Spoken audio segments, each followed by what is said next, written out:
అదే RTV app వార్తల్ని క్షణాల్లో చదివే అవకాశం ఉంటుంది. ఒక న్యూస్ పేపర్, ఒక టెలివిజన్ ఛానల్ మీ చేతుల్లో ఎప్పుడూ ఉంటాయి. వినాయక చవితి పర్వదినం పురస్కరించుకొని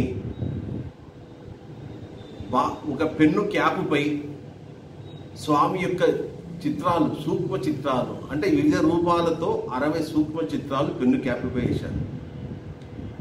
ఈ చిత్రం వేయడానికి 2 గంటల సమయం పట్టింది.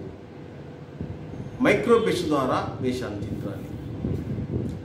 గతంలో నేను ఎన్నో చిత్రాలు స్వామిపై వేశాను. అంటే 21 సంవత్సరాల నుండి నేను బొమ్మలు వేస్తున్నాను. కానీ ఈసారి మైక్రో బ్రష్ తీసుకొని ఈ విధంగా 60 సూక్ష్మ చిత్రాలు వేశాను. నేను వేసిన ఈ చిత్రంలో గణనాథుడు భక్తులకు అభయమిస్తున్నట్లు, ఓం ఆకారంలో గణపతులు, శంకులో గణపతి, కాణిపాకం గణపతి, త్రిముఖ గణపతి, నాట్య గణపతి, ఇట్లా వివిధ రూపాల్లో వేసినాం. ఇన్ని రూపాలతో వేసిన గణపతిని చూసి గణేశుని వాహనమైన ఎలుక స్వామి రూపాన్ని చూసి భక్తితో మొక్కుతున్నట్లు కూడా వేశాను. విఘ్నేశునికి అనేక పేర్లు ఉన్నాయి. ప్రతి పేరుకు ఒక ప్రత్యేకత ఉంది.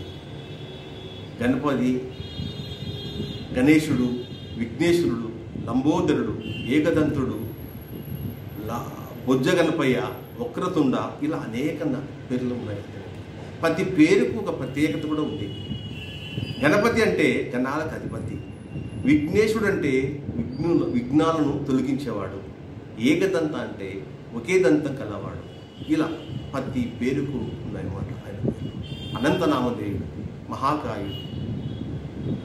అటువంటి గణపతిని స్మరించుకుంటూ ఈసారి ఈ విధంగా 60 సూక్ష్మ చిత్రాలు కేవలం ఇట్లా పెన్ను క్యాప్ పైన వేశాను. అందరికీ ఆ గణపయ్య, ఆ గణేశుని ఆశీస్సు ఉండాలని కోరుకుంటున్నాను. అందరికీ వినాయక చవితి పర్వదిన శుభాకాంక్షలు. మరిన్ని వీడియోస్ కోసం ఛానల్ ని సబ్స్క్రైబ్ చేయండి. లేటెస్ట్ అప్డేట్స్ కోసం వాట్సాప్ ఛానల్ ని ఫాలో చేయండి. అండ్ లింక్ డిస్క్రిప్షన్ లో ఉంది.